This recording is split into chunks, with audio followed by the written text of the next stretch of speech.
கிறிஸ்துவில் அன்பானவர்களே, மதுரை பரவையில்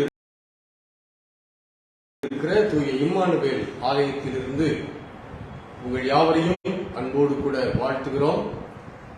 இந்த திருத்துவ திருநாளுக்கு பின்வரும் 3ஆம் ஞாயிற்றுக்கிழமையும் அகில உலக அப்பாக்களின் தினமாகிய இந்த சிறப்பு நாளுமாகிய இந்த ஞாயிற்றுக்கிழமை காலை ஆராதனைக்கு தூய இம்மானுவேல் ஆலயத்திலிருந்து உங்கள் யாவரையும் வாழ்த்தி வரவேற்கிறோம். இந்த இணையத்திலே எங்களோடு கூட பேஸ்புக் லைவிலே இணைந்திருக்கின்ற உங்கள் யாவரையும் ஆண்டவர் ஆசீர்வதித்து இந்த ஆராதனையின் வழியாக நிச்சயமாக உங்களோடு கூட பேசி உங்களை நிலைநிறுத்துவார் என்று நாங்கள் நம்புகிறோம். அன்பானவர்களே, இந்த ஆராதனை முழுமையாக நம்முடைய காலை ஆராதனை முறையை பின்பற்றி நடத்தப்பட முடியவில்லை என்றாலும், முதலாவது ஒரு பாமாலை பாடல், அதைத் தொடர்ந்து வேத பாடம், பிறகு ஆண்டவருடைய வார்த்தை, நிறைவு ஜெபம், ஆசீர்வாதம் என்ற நிலைகளிலே அமைக்கப்பட்டிருக்கிறது. ஆகையினாலே நீங்கள் யாவரும் பக்தி வினயத்தோடு, நம்முடைய திருச்சபை மக்கள் மட்டுமல்ல, உலகத்தின் பல இடங்களிலிருந்து இந்த லைவிலே இணைந்திருக்கின்ற அல்லது பிறகு நாம் யூடியூபிலே இதை அப்லோட் பண்ணின பிறகு உலகமெங்கும் இருந்து பார்க்க போகிற யாவருக்கும் இதை நான் அறிவிக்கிறேன். நாம் பக்தியோடு கூட ஆண்டவரை இந்த ஆராதனையிலே பணிந்து தொழுது கொண்டு அவருடைய வார்த்தைகளை கேட்டு அவர் காட்டுகின்ற பாதைகளிலே நடப்போம் என்ற தீர்மானத்தோடு ஆண்டவரை நோக்கி ஜெபம் செய்வோம். கிருபை நிறைந்த நல்ல ஆண்டவரே, இந்த நாளுக்காக நாங்கள் உங்களுக்கு நன்றி செலுத்துகிறோம். திருத்துவ திருநாளுக்கு பின்வரும் 3ஆம் ஞாயிற்றுக்கிழமை ஆகிய இந்த நாளுக்காகவும் சிறப்பாக அகில உலக அளவிலே அனுசரிக்கப்படுகின்ற இன்டர்நேஷனல் டே ஆஃப் ஃபாதர்ஸ், அகில உலக அப்பாக்களின் தினமாகிய இந்த நாளுக்காகவும் நாங்கள் உங்களுக்கு நன்றி செலுத்துகிறோம். ஆண்டவரே, இந்த நாளிலே நாங்கள் அனுசரிக்க போகின்ற இந்த ஆராதனையை ஆண்டவர் எங்களுக்கு ஆசீர்வதித்து கொடுக்க வேண்டும் என்று ஜெபிக்கிறோம். பாடல்களின் வழியாக எங்களோடு கூட பேசும் ஆண்டவரே, வாசிக்கப்பட வேண்டிய வசனங்களை கேட்கும் போது வசனங்கள் எங்களிலே உயிரை உண்டாக்கட்டும். தொடர்ந்து நாங்கள் சிந்திக்க போகின்ற உம்முடைய வார்த்தைகள் எங்களை பலப்படுத்தி நிலைநிறுத்தட்டும். அப்படியாக இந்த ஆராதனையை ஆண்டவர் எங்களுக்கு ஆசீர்வதித்துக் கொடுக்க வேண்டும் என்று இயேசு கிறிஸ்துவின் மூலம் தாழ்மையோடு கொண்டாடுகிறோம் எங்கள் நல்ல பிதாவே, ஆமென். அன்பானவர்களே, நாம் யாவரும் எழுந்து நின்று கிறிஸ்து சபை பாமாலைகளிலே 346வது பாமாலை பாடுவோம். பாமாலை எண் 346. தந்தை தன் சீரு பாலனை கையேந்தி தாங்குவான், சீராட்ட பெற்ற பாலகன் அபாயம் நீனையான். அவ்வாறே என்னை தந்தையே காப்பாற்றி தாங்குவி, என் பலவீனம் நீங்கவும் கையேந்தி வருவி. மாதாவின் நேசமடியில் சாய்ந்தாடும் குழந்தை, தாயாரின் முகம் பார்க்கையில் மறக்கும் கிளேசத்தை. அவ்வாறே நேசரட்சகா உம்மருள் முகத்தை நான் பார்க்க ஸ்திரமாக்குவீர் என் விசுவாசத்தை.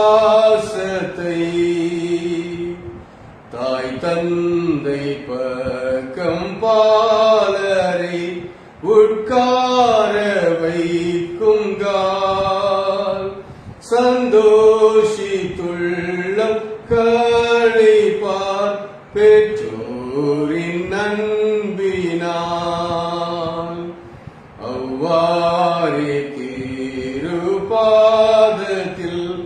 ஆனந்தம் அடைந்தேன், மென்மேலும் அருள்நாதரே பேரன்பை ருசிப்பேன். ஆமென். வேறுபாடு வாசித்து கேட்போம். வாசிக்கும்படியாக தெரிந்தெடுக்கப்பட்டிருக்கிற வேத பாடம் ஆதியாகமம் 17ஆம் அதிகாரம் 1ஆம் வசனம் முதல் 9ஆம் வசனம் முடிய. ஆதியாகமம் 17ஆம் அதிகாரம் 1ஆம் வசனம் முதல். ஆபிரகாம் 99 வயதான போது கர்த்தர் ஆபிரகாமுக்கு தரிசனமாகி, நான் சர்வ வல்லமையுள்ள தேவன், நீ எனக்கு முன்பாக நடந்து கொண்டு உத்தமனாயிரு. நான் உனக்கும் எனக்கும் நடுவாக என் உடன்படிக்கையை ஏற்படுத்தி உன்னை மிகவும் திரளாய் பெருகப்படுவேன் என்றார். அப்பொழுது ஆபிரகாம் முகங்குப்புற விழுந்து வணங்கினான்.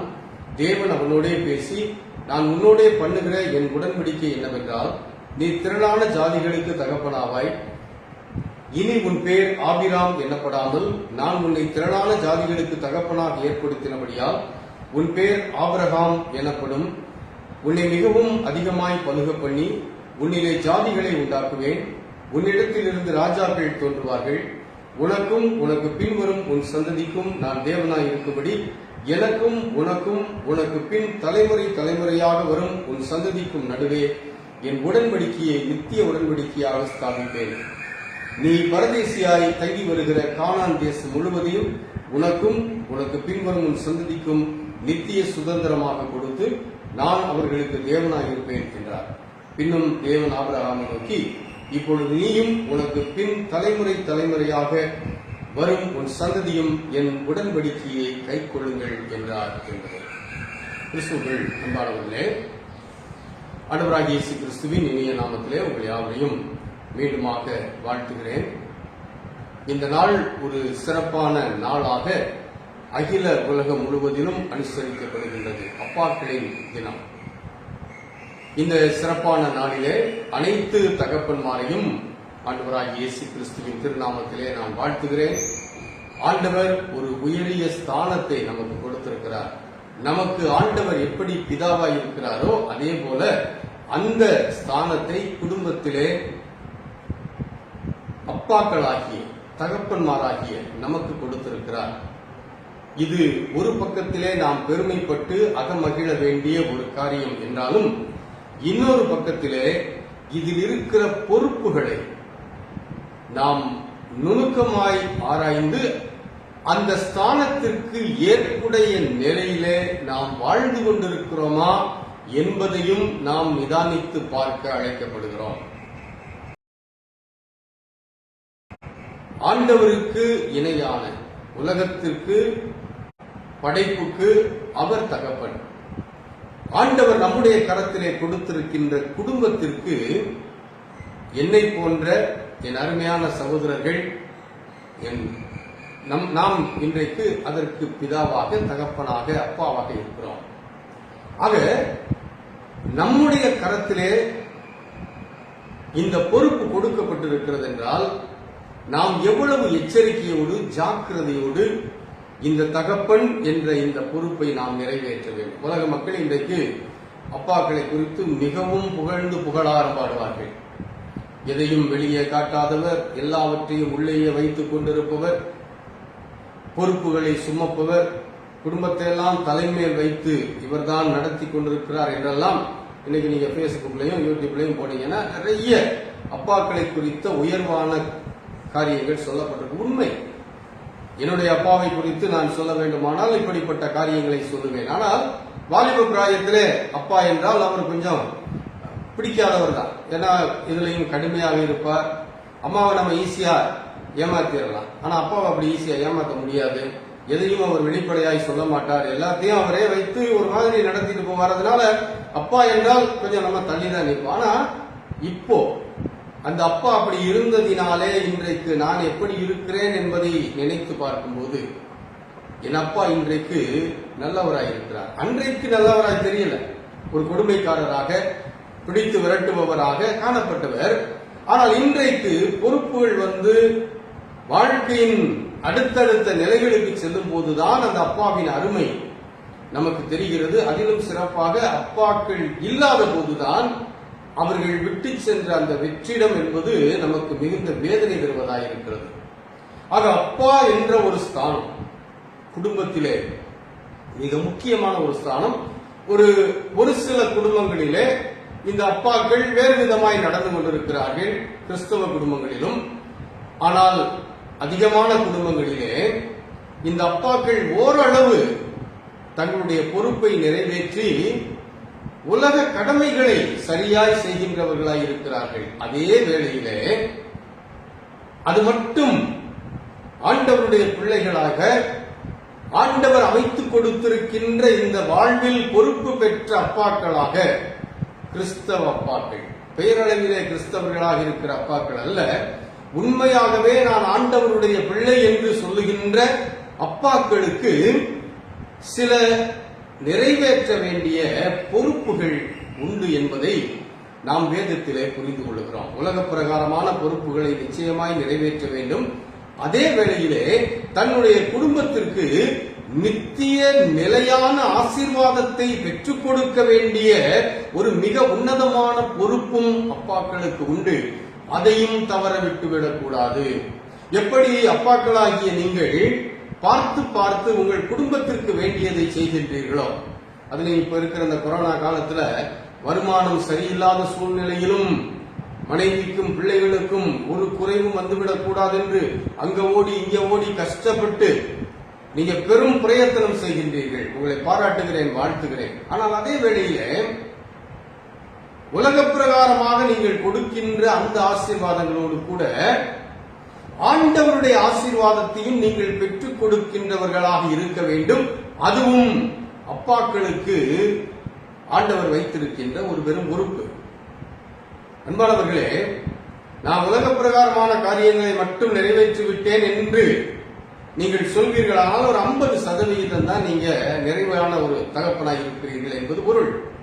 இன்னொரு 50%, இன்னொரு பாதி, சரி பாதி நீங்கள் ஆண்டவருடைய கரத்தில் இருந்து ஆசீர்வாதத்தை பெற்றுக் கொடுக்க வேண்டும். அதுதான் நிலையான நிரந்தரமான ஆசீர்வாதமாய் காலாகாலமாய் உங்களுடைய வாழ்வுக்கு பிறகும் தலைமுறைகள் சொல்லுகின்ற, உங்க பிள்ளைகள் மட்டுமல்ல, பிள்ளைகளின் பிள்ளைகளும் உங்களை கொண்டாடுகின்ற, எங்க அப்பா இப்படிலாம் எங்க இருந்தாங்க, எங்க தாத்தா இப்படிலாம் இருந்தாங்க என்று தலைமுறைகள் கொண்டாடுகின்ற ஒரு தகப்பனாக நீங்கள் மாற முடியும். வேதத்திலே நமக்கு ரொம்ப நன்றாய் தெரிந்தவர், விசுவாசிகளின் தகப்பன் என்று ரோமர் 4வது அதிகாரத்தில் சொல்லப்படுகின்ற, குறிக்கப்பட்டிருக்கின்ற ஆபிரகாம். அவருடைய பெயர் ஆபிராம் என்று இருந்தது. இப்போ நம்ம வாசிக்க கேட்ட 17ஆம் அதிகாரத்திலே தான், உன்னை நான் அநேக ஜாதிகளுக்கு நான் தகப்பனாக்க போகிறேன், ஆகையினாலே இனிமேல் நீ ஆபிராம் அல்ல ஆபிரகாம் என்று ஆண்டவரால் பெயர் மாற்றம் செய்யப்பட்ட விசுவாசிகளின் தகப்பன். அவர் ஒரு குடும்பத்துக்கு மட்டும் தகப்பனாய் வாழ்ந்துவிட்டு போகவில்லை, இன்றைக்கு விசுவாசிகளாகிய நமக்கும் தகப்பனாய் இன்றளவும் சொல்லப்படுகிறார் என்றால், அவருடைய வாழ்க்கையில அவர் குடும்பத்திற்காக நிறைவேற்றின பல காரியங்கள் ஒரு பக்கத்திலே இருந்தாலும், ஆண்டவரோடு கூட அவர் நடந்து கொண்ட முறை, ஆண்டவருடைய எதிர்பார்ப்புகளை பூர்த்தி செய்து ஆண்டவர் விரும்புகின்ற ஒரு தகப்பனாக, இப்போ 17வது அதிகாரத்துல அவருக்கு வாக்குத்தத்தின் மகனாகிய ஈசாக்கு கொடுக்கப்படவில்லை, ஆனால் இப்போது அவர் தகப்பனாய் இருக்கிறார். யாருக்கு தகப்பன்? இஸ்மவேலுக்கு அவர் தகப்பனாய் இருக்கிறார். சாராளினுடைய அவசரத்தன்மை, ஆண்டவர் உங்களுக்கு ஒரு குழந்தையை கொடுப்பார் என்பதை அவர்கள் நிதானித்து பொறுத்திருந்து செய்ய முடியாததினாலே சாராள் என்ன செய்து விட்டார்? அப்பொழுது அவளுக்கு பெயர் சாராய். இந்த அதிகாரத்தில தான் அந்த அம்மாவுக்கும் பெயர் சாராள் என்று மாற்றப்படுகிறது. சாராய் என்ன செய்தார்கள்? தன்னுடைய கணவனுக்கு ஆண்டவர் குழந்தை கொடுப்பேன் என்று சொல்லியிருக்கிறார், ஆகையினாலே என் வழியா இனி குழந்தை கிடைப்பது கஷ்டம், ஆகையினாலே நான் என்னுடைய மருமக வேலைக்காரியை நான் என் கணவனுக்கு மனைவியாக்கி அவள் வழியாக எங்களுடைய குலம் தலை கட்டும் என்று சொல்லி அவள் ஒரு தவறான, ஒரு அவசரத்தனமான ஒரு செயலை செய்துவிட்டாள். அதன் விளைவாக பிறந்த ஆகாருக்கு பிறந்த மகன் இஸ்மவேல். இப்போ ஆபிரகாமுக்கு இந்த இஸ்மவேல் மகனாக இருக்கிறார். இப்போது இஸ்மவேலுக்கு 13 வயது, ஆபிரகாமுக்கு 99 வயது. இந்த 17வது அதிகாரத்திலே இந்த விவரங்கள் எல்லாம் சொல்லப்பட்டிருக்கின்றன. இந்த 99 வயது நிரம்பின ஆபிரகாமும் 13 வயது நிரம்பின அவருடைய மகனாகிய ஆகாருக்கு பிறந்த மகனாகிய இஸ்மவேலும் இருக்கின்றதினாலே இப்போ இவர் ஒரு தகப்பனுடைய ஸ்தானத்திலே இருக்கிறார் உலக பிரகாரமாகவும். அப்ப ஒரு தகப்பனாக இந்த ஆபிரகாம் நமக்கு சொல்லிக் கொடுக்கின்ற, மாதிரியாய் வைத்து போயிருக்கின்ற இந்த ஆபிரகாமின் வழியாக தகப்பன்மாருக்கு தேவன் கொடுத்திருக்கின்ற சில காரியங்களை நாம் படிக்கலாம். அப்படி படித்து இந்த காரியங்களின் அடிப்படையிலே நம்முடைய தகப்பன்மாராகிய நம்முடைய வாழ்க்கையிலே நாம் மாற்றங்களை செய்து தேவன் விரும்புகின்ற வாழ்வு வாழும்போது நம்முடைய குலம் தழைக்கும், நம்முடைய சந்ததியும் ஆசீர்வதிக்கப்படும். இப்ப நம்ம வாசிக்க கேட்டோம் இல்லையா, இந்த பகுதியிலே ஆபிரகாம் நிறைவேற்ற வேண்டிய காரியங்களும் சொல்லப்படுகின்றன. இதுல ஒரு காரியம் சொல்லப்படுகிறது. என்ன அது? குடும்ப தலைவனாக, தகப்பனாக தன் குடும்பத்திற்கு ஆசீர்வாதத்தை பெற்றுக் கொடுக்க வேண்டிய பொறுப்புகளை எல்லாம் நிறைவேற்ற வேண்டிய என்று நான் சொல்லவில்லை, அது கட்டாயம். அதே வேளையிலே தேவனுடைய ஆசீர்வாதத்தை பெற்றுக் கொடுக்க வேண்டிய ஒரு தகப்பன் எப்படி வாழ வேண்டுமாம்? ஆதியாகமம் 17வது அதிகாரத்தின் 1வது வசனம் வாசிக்கிறேன். ஆபிரகாம் 99 வயதான போது கர்த்தர் ஆபிரகாமுக்கு தரிசனமாகி, நான் சர்வ வல்லமை உள்ள தேவன், நீ எனக்கு முன்பாக நடந்து கொண்டு உத்தமனாயிரு. ஒரு தகப்பன் தேவனுடைய ஆசீர்வாதத்தை பெற வேண்டுமானால் ஆண்டவர் சொல்றாரு பாருங்களேன், நான் சர்வ வல்லமை உள்ள தேவன், நீ எனக்கு முன்பாக நடந்து கொண்டு உத்தமனாயிரு. ஒரு தகப்பன் செய்ய வேண்டிய மிக முக்கியமான செயல், ஆண்டவருக்கு முன்பாக அவன் நடக்க வேண்டும்.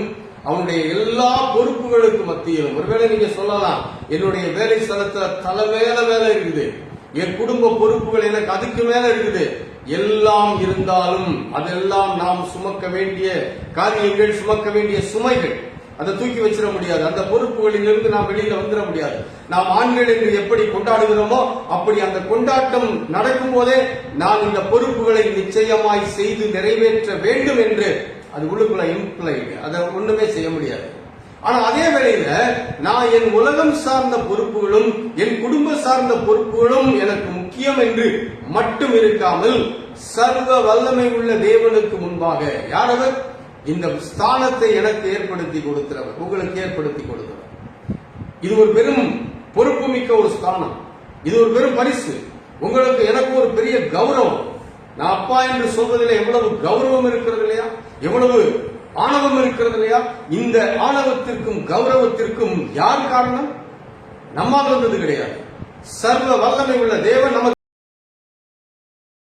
இந்த மரியாதையையும் இந்த உயர்வையும் இன்னைக்கு நாம் தலை நிமிர்த்திக் கொண்டிருக்கின்ற இந்த நிலையையும் கொடுத்திருக்கின்றார். ஆகையினாலே அவருக்கு முன்பாக நாம் நடக்கிறோம் என்ற உணர்வோடு இருக்க வேண்டும். அது சிந்தனைக்குள்ள இருக்கணும். நான் இன்னைக்கு சம்பாதிக்கணும், நான் இன்னைக்கு இவ்வளவு பார்க்கணும், என் பிள்ளையுடைய திருமண காரியத்திற்காக நான் இதை சேர்க்கணும், அதை சேர்க்கணும், இதெல்லாம் ஒரு பக்கத்தில் நடந்து கொண்டிருக்கும் போது உள்ளுக்குள்ளே நியாயமாய் எழும்பிக் கொண்டே இருக்க வேண்டிய கேள்வி என்ன தெரியுமா? என் தேவனுக்கு முன்பாக நான் நடந்து கொண்டிருக்கிறேனா? என் அன்பான தகப்பன்மாரே, குடும்பத்தின் பொறுப்பு மிக்க ஒரு ஸ்தானத்தை தேவனிடத்திலிருந்து பெற்றிருக்கின்றவர்களே, தேவனுக்கு முன்பாக நடக்கின்றோமா என்ற கேள்வியை கேட்டு பார்க்க அழைக்கப்படுகிறோம். அதிகாரிகளுக்கு முன்னால நடக்கிறோம், யார் நமக்கு தயவு செய்ய வேண்டுமோ அவர்களுக்கு முன்பாக நடக்கிறோம், குடும்பத்தில் நடந்துகிட்டு இருக்கிறோம். ஆனால் சர்வ வல்லமை உள்ள தேவனுக்கு முன்பாக நம்முடைய வாழ்க்கை நடத்தப்பட்டு கொண்டிருக்கின்றதா? இது மிக முக்கியமான கேள்வி. இதுதான் அடிப்படை கேள்வி.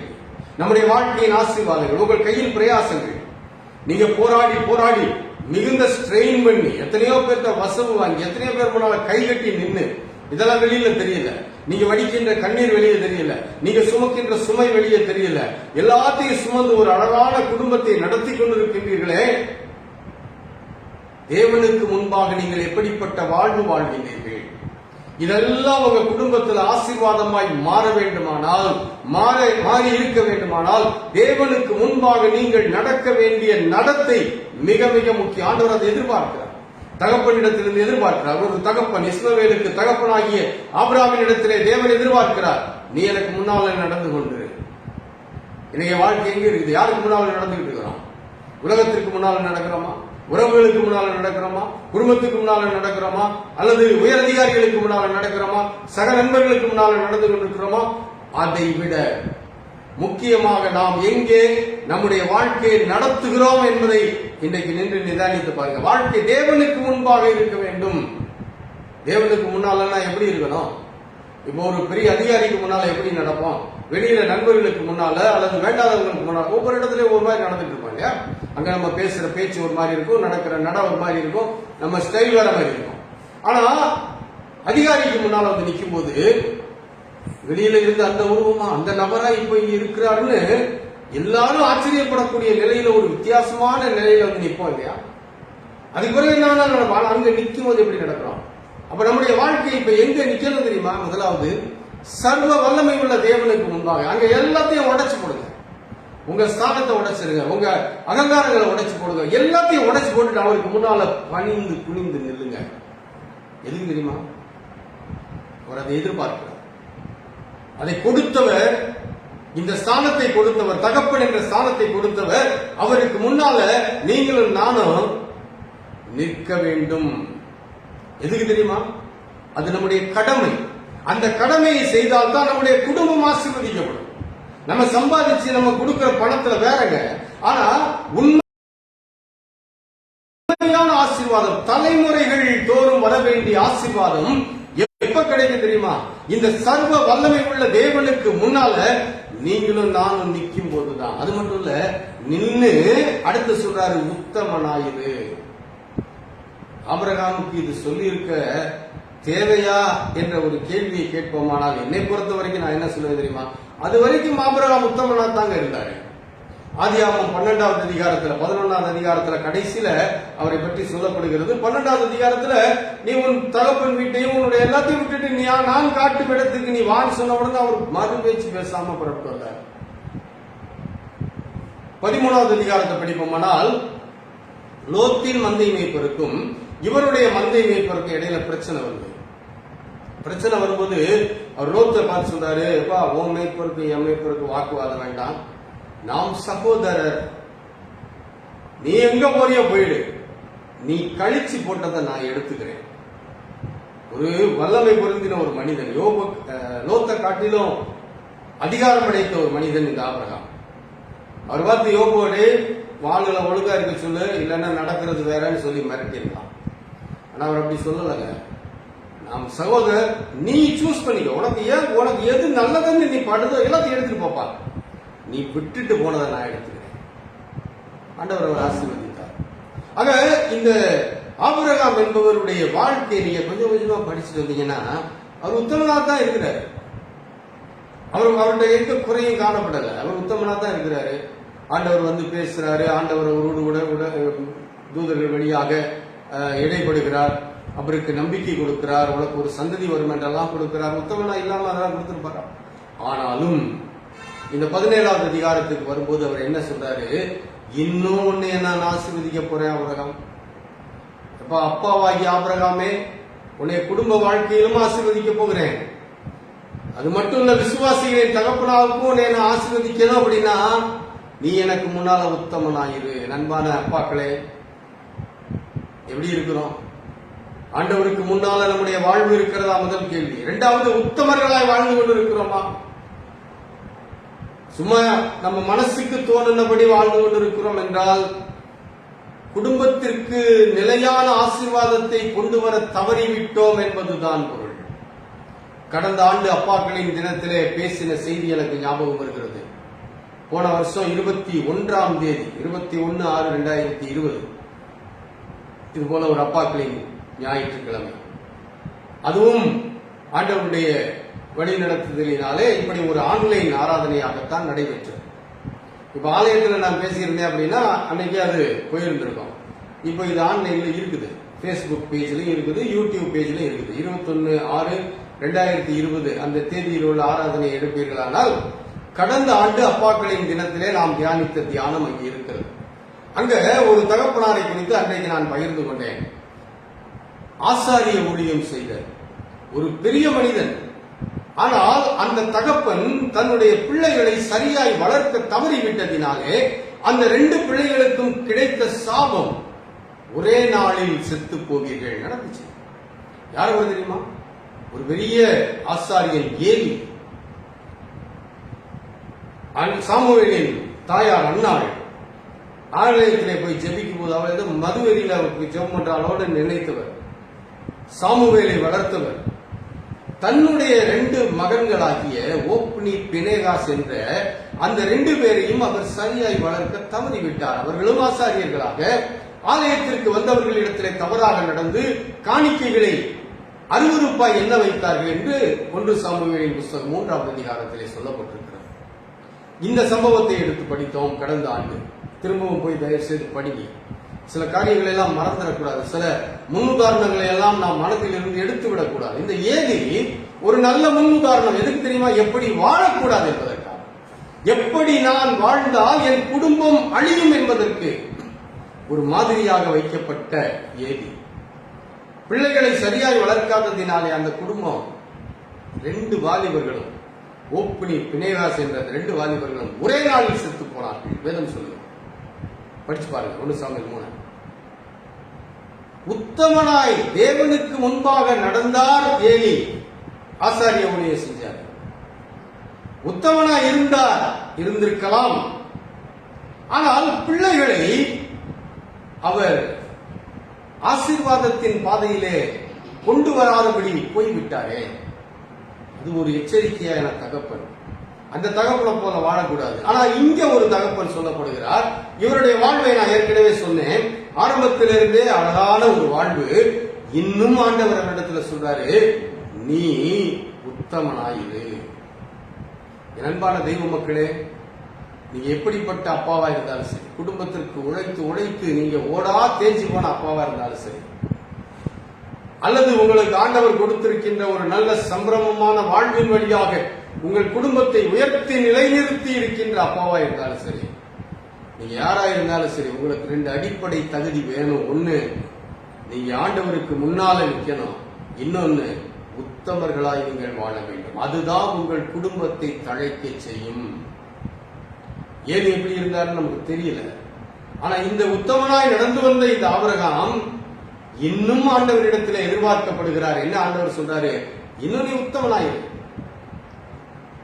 எதுக்கு உத்தமனாயிரு ஆண்டவர் சொல்றாரு? அந்த அதிகாரத்தை தொடர்ந்து படிப்போமானால் 2ஆம் வசனத்துல, நீ உத்தமனாய் இருந்தா, எனக்கு முன்னால நீ நடந்து நீ உத்தமனாய் இருந்தீனா, ஆதியாகமம் 17:2 ஆண்டவர் சொல்றாரு, நான் உனக்கும் எனக்கும் நடுவாக என் உடன்படிக்கையை ஏற்படுத்தி உன்னை மிகவும் திரளாய் பெருக பண்ணுவேன். நீ இதை செய்தாயானால், எதை செய்தால்? எனக்கு முன்னாலேயே நீ நடக்கணும், உத்தமனாய் இருக்கணும். உத்தமன் என்று சொல்லும்போது ஒரு விஷயத்தை சொல்ல விரும்புகிறேன். ஆண்டவருடைய பார்வையிலே அவருடைய அந்த எடை போடுதலுக்குள்ளே நாம் உத்தமர்களாய் இருந்தா போதும். உலகம் நம்ம எவ்வளவுதான் நல்லவங்களா நடந்தாலும் நல்லவங்கன்னு சொல்லாது. நம்ம காதுகளுக்குள்ள ஏதாவது ஒன்று நம்மை பற்றி எதிர்மறையாய் பேசுகின்ற பேச்சுகள் வந்து விழத்தான் செய்யும். விழும்போது என்ன ஆயிரம் உடைஞ்சிருவோம். நான் இவ்வளவு நல்லது செஞ்சிருக்கிறேனே, என்னை இப்படி பேசுறாங்களே. குடும்பத்துக்குள்ளேயே கூட நடக்கும், பிள்ளைகளிடத்திலிருந்து கூட நடக்கும். இதெல்லாம் சேர்த்து நம்மை உடைந்து விடும். அப்படி உடைக்கும் போது என்ன ஆயிருமா? உடனே ஆண்டவரை விட்டு விலகி போவதற்கு வாய்ப்புகள் நிறைய இருக்குது. அதனால உலகம் நம்மை நியாயம் தீர்க்கின்ற நியாய தீர்ப்புகளை நீங்க காதலிய வாங்காதீங்க.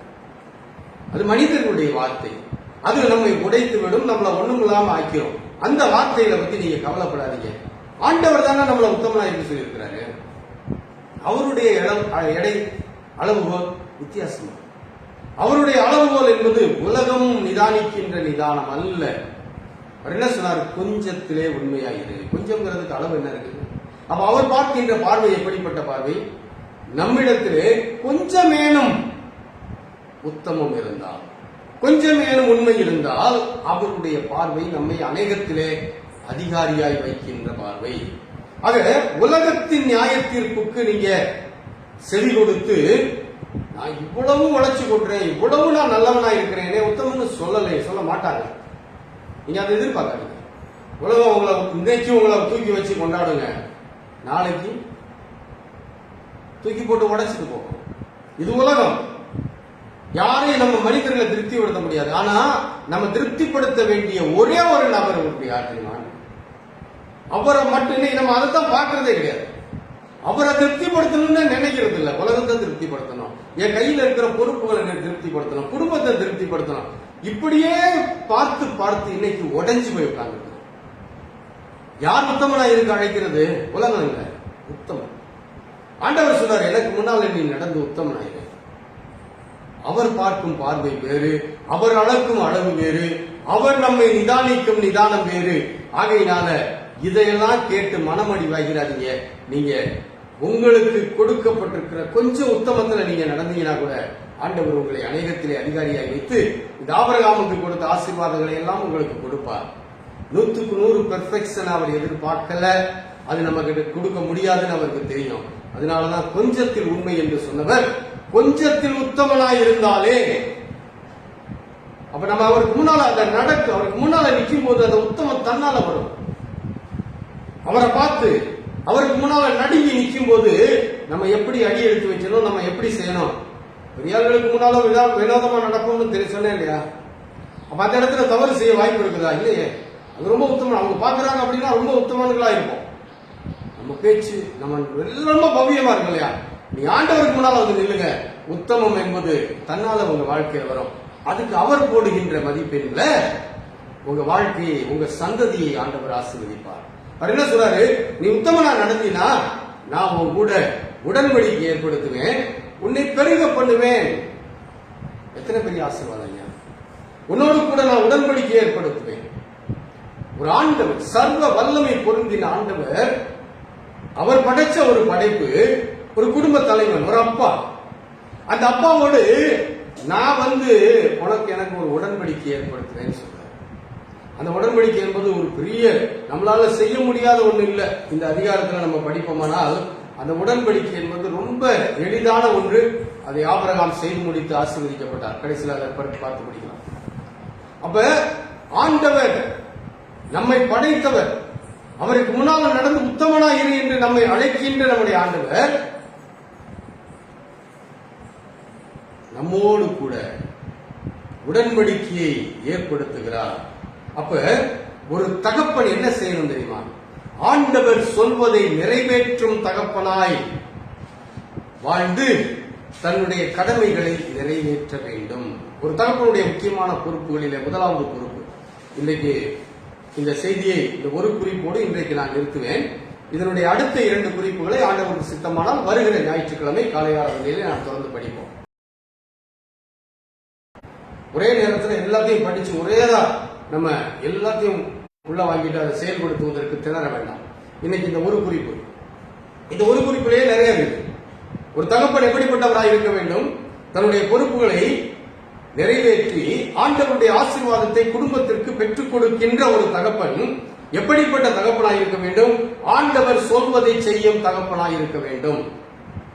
இதுலதான் ஆண்டவர் சொல்வதை செய்யும் தகப்பன் யார்? ஆண்டவருக்கு முன்னால நடக்கிறவன் உத்தமனாய் தன் வாழ்க்கையை ஆண்டவருக்கு முன் நடத்துகின்றவன், ஆண்டவர் சொல்லுவதை செய்யும் தகப்பன். எத்தனை ஆண்டவர் சொன்னாரு? எனக்கு முன்னால நடந்து உத்தமனாய் இருந்தான சொன்னாரு. அப்ப ஒரு தகப்பனுக்கு தேவன் சொல்லுகின்ற அழைப்பு என்ன, கொடுக்கின்ற அழைப்பு என்ன? எனக்கு முன்னால நட, நீ உத்தமனாயிரு.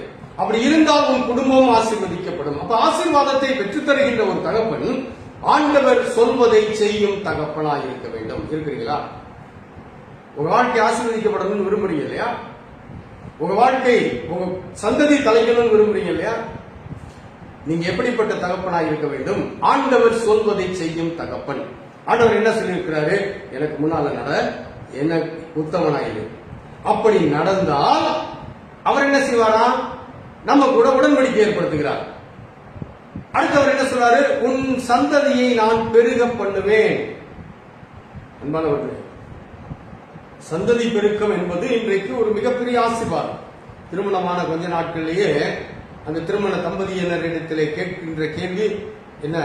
சும்மா இருக்கிறீங்களா? ஏதாவது விசேஷமா? இது நம்முடைய பாரம்பரியத்திலே ஊன்றி போய்விட்ட ஒரு கேள்வி. அப்ப என்ன எதிர்பார்க்குது சமுதாயம்? திருமணமாகிவிட்டால் கொஞ்ச நாட்களிலே அவர்களுக்கு புத்திர வாக்கியம் கிடைத்து அவர்களுடைய குடும்பம் குலம் தழைக்க வேண்டும். இது யார் கையில் இருக்குது? ஆண்டவர் நம்மை ஆசீர்வதித்தால் ஒழிய இந்த ஆசீர்வாதம் நமக்கு கிடைக்காது.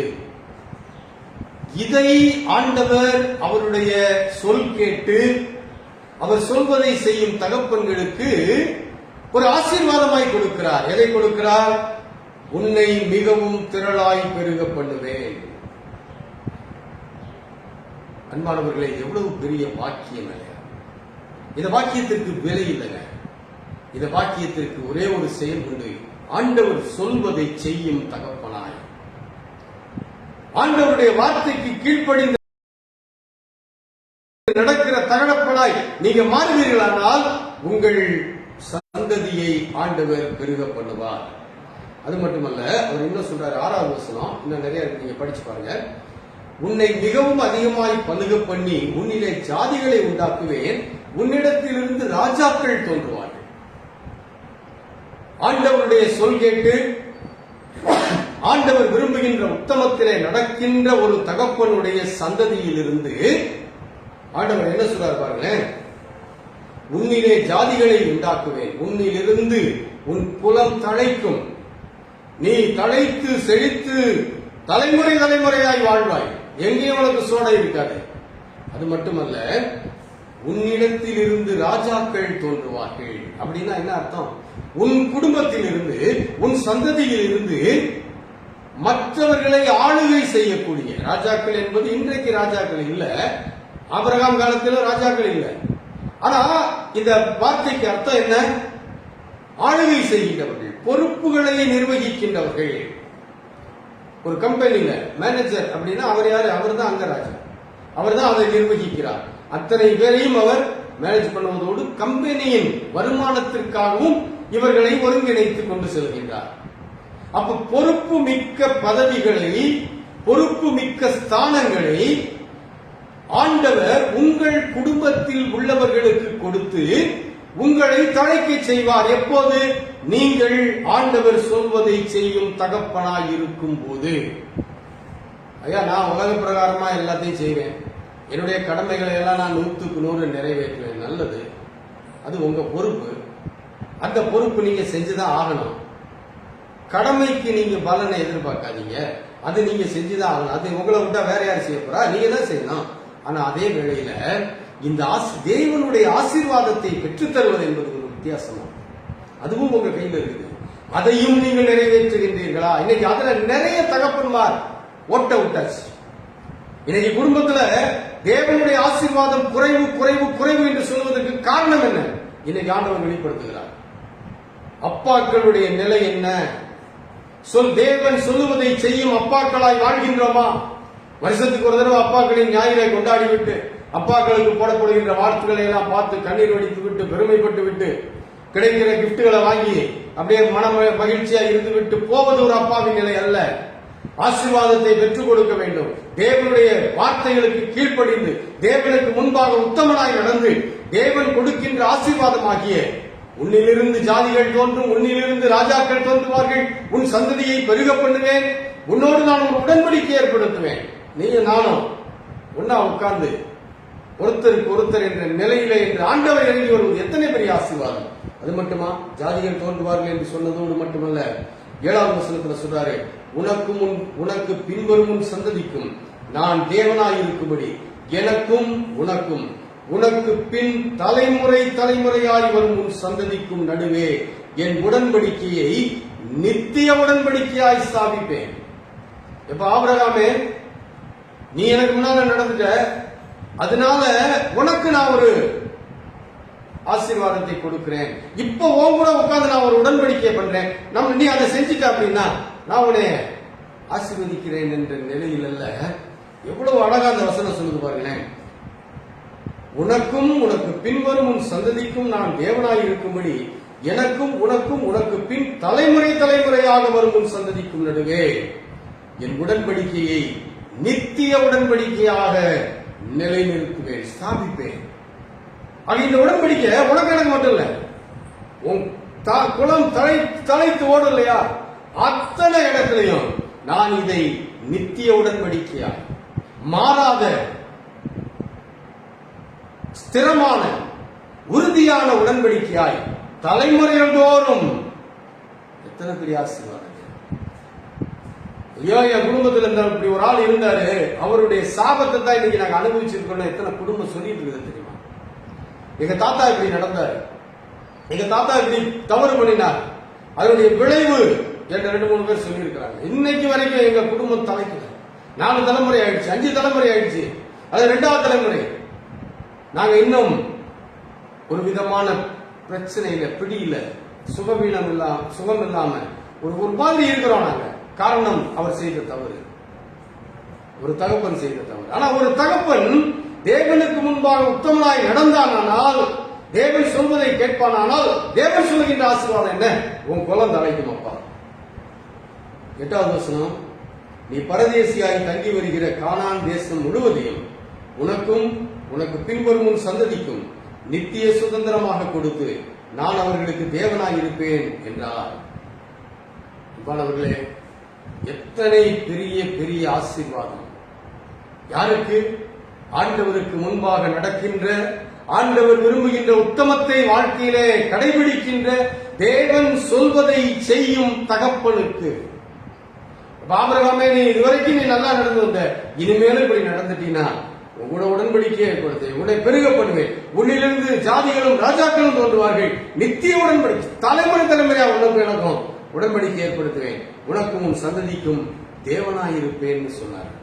அப்படி என்ன பெரிய சாதனையை செய்ய சொல்லிட்டாருன்னு பாத்தீங்கன்னா, 10வதுல இருந்து 12வது வசனம் வரைக்கும், எனக்கும் உங்களுக்கும் உனக்கு பின்வரும் என் சந்ததிக்கும் நடுவே உண்டாகிறதும் நீங்கள் கைக்கொள்ள வேண்டியதுமான என் உடன்படிக்கை என்னவென்றால், உங்களுக்குள் பிறக்கும் சகல ஆண் பிள்ளைகளும் விருத்த சேதனம் பண்ணப்பட வேண்டும். உங்கள் நுனித்தோலின் மாம்சத்தை விருத்த சேதனம் பண்ண கடவீர்கள்.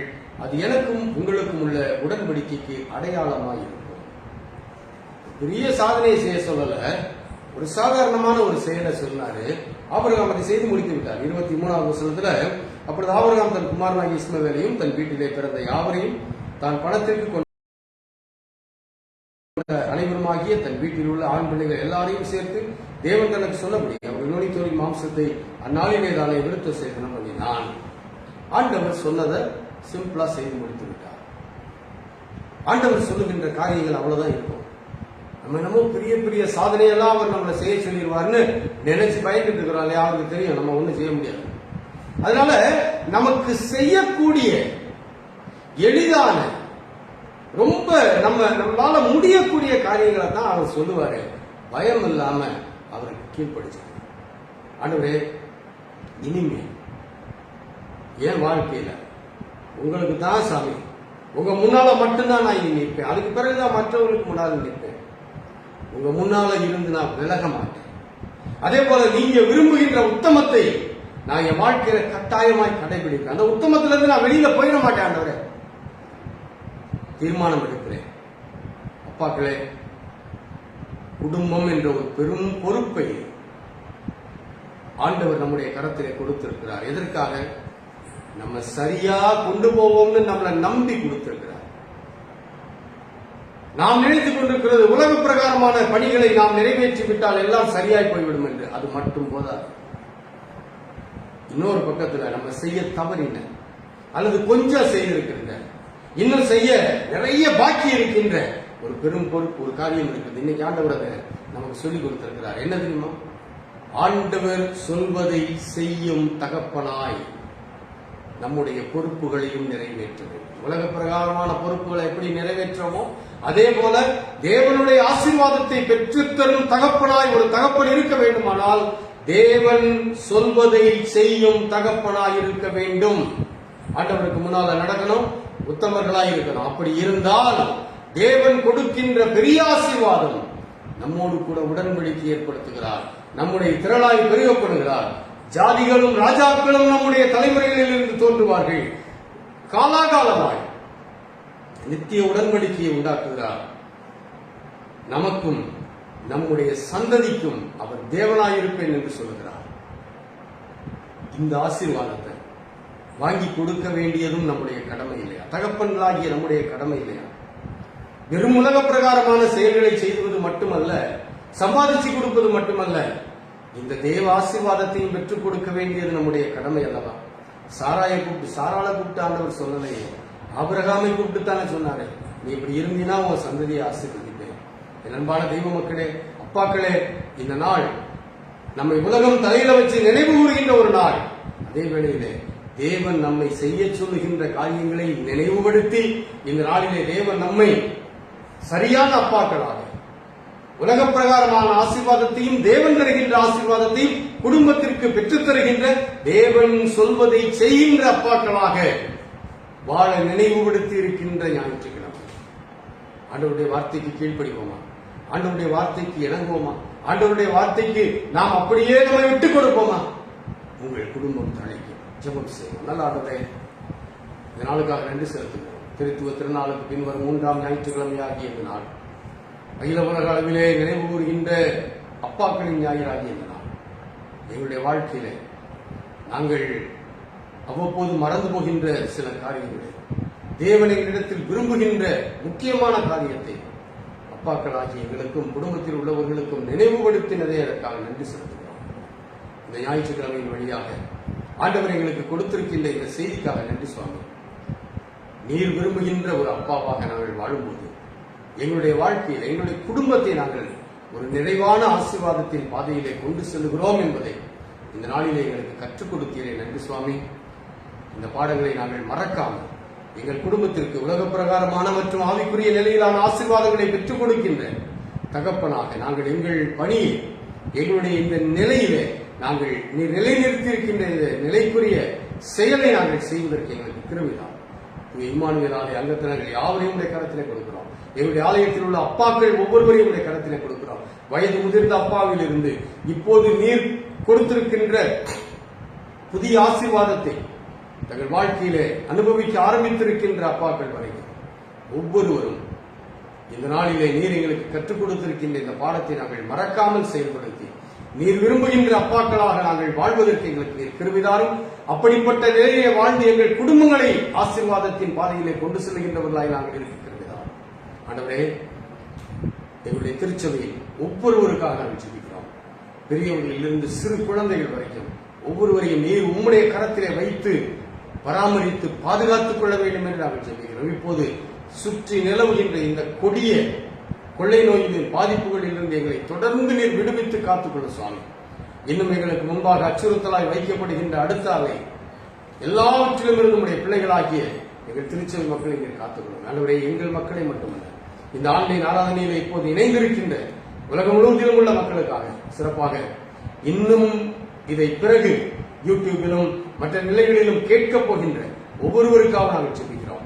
ஒவ்வொருவரையும் நீர் பாதுகாத்துக் கொள்ளும். ஒவ்வொருவரும் இவ்விதமான அப்பாக்களாய் வாழ்வதற்கு நீர் உதவி செய்யும். ஆண்டவரே, உடைய வார்த்தைகளின் வழியாய் ஒவ்வொருவரையும் நீர் நிலைப்படுத்தி நீர் விரும்புகின்ற நிலையிலே தங்கள் வாழ்வை அவர்கள் முன்னோக்கி கொண்டு செல்வதற்கு ஆண்டவர் கிருபை தர வேண்டும் என்று நாங்கள் ஜெபிக்கிறோம். எங்களுடைய திருச்சபையின் எல்லா காரியங்களுக்காக ஜெபிக்கிறோம். ஆண்டவரே, சிறு குழந்தைகளை ஆசீர்வதியும். படிக்கின்ற பிள்ளைகளுக்கு படிப்புக்கு வேண்டிய ஞானத்தை தாரும். வேலை செய்கின்றவர்கள், தொழில் செய்கின்றவர்களுடைய பிரயாசங்களை ஆண்டவர் ஆசீர்வதியும். இப்போது இருக்கின்ற இந்த சூழ்நிலையிலே தொழிலிலே பின்னடைந்த நிலையில் இருக்கிறவர்களை ஆண்டவர் கைதூக்கி உயர்த்த வேண்டும் என்று சொல்கிறார். எந்த குறைவும் இல்லாமல் எங்களுடைய திருச்சபை மக்கள் ஆசீர்வாதமாய் வாழ்வதற்கு ஆண்டவர் கிருபைதான். ஆண்டவரே, எங்களுடைய திருச்சபையின் அனைத்து பணிகளுக்காக ஜெபிக்கிறோம். ஒவ்வொரு வேலையையும் ஆண்டவர் ஆசீர்வதியும். ஒவ்வொரு வேலையும் ஏற்ற காலத்திலே செய்து முடிக்கப்படுவதற்கு நீர் கிருபைதான். எங்கள் கைகளை நீர் திடப்படுத்தும். ஆண்டவரே, எங்களை நீர் பலப்படுத்தும். தொடர்ந்து உடைய நாமத்திற்கு மகிமையை கொண்டு வருகின்ற இம்மானுவேல் ஆலய அங்கத்தினர்களாக நாங்கள் என்றென்று வாழ ஆண்டவர் எங்களுக்கு கிருபையும் பலனும் தந்து எங்களை வழிநடத்த வேண்டும் என்று ஜெபிக்கிறோம். உடைய கருத்தில் எங்களை தாழ்த்தி தருகிறோம். ஆண்டவரே, நீர் எங்களை ஆசீர்வதியும். அதே போல எங்களோடு கூட இந்த இணைய பேஸ்புக்கிலும் யூடியூபிலும் இணைந்திருக்கின்ற அருமையான தெய்வ மக்கள் ஒவ்வொருவரையும் ஆண்டவரே, நீர் பரத்தில் இருந்து கண்ணோக்கி பார்த்து அவர்களை ஆசீர்வதித்து அவருடைய தேவைகள் எல்லாவற்றையும் சந்தித்து உடைய பிள்ளைகள் எங்கு இருக்கிற இடங்களிலே மகிழ்ச்சியாக இருக்கிறார். இயேசு கிறிஸ்துவின் மூலம் வேண்டுகிறோம் நல்ல பிதாவே, ஆமென். நம்முடைய ஆண்டவராக இயேசு கிறிஸ்துவின் கிருபையும் பிதாவாகிய தேவனுடைய அன்பும் பரிசுத்தாவியானவருடைய ஐக்கியமும் ஆசீர்வாதம் வழி நடத்துகிறோம் உங்கள் ஒவ்வொருவரோடும் என்றென்றும் தங்கியிருப்பதாக. ஆமென். தேவ ஆசீர்வாதத்தோடே அடியாரை அனுப்பும் வார்த்தை என்னும் அப்பத்தாலே போஷித்து வளர்ப்பியும் இப்போதும் தேடி வந்து மனதார போற்றினோம். மோட்சலோகத்தில் கழித்து உம்மை வாழ்த்தி தொழுவோம். ஆமென். கர்த்தருடைய ஆசீர்வதிப்பாராக. திரும்பவும் ஆண்டவர் சித்தமானால் அடுத்த ஞாயிற்றுக்கிழமை காலை 9 மணிக்கு இதே போல இன்னொரு ஆன்லைன் ஆராதனையிலே நாம் சந்திப்போம். கர்த்தரின் கிருபை உங்களோடு கூட இருப்பதாக.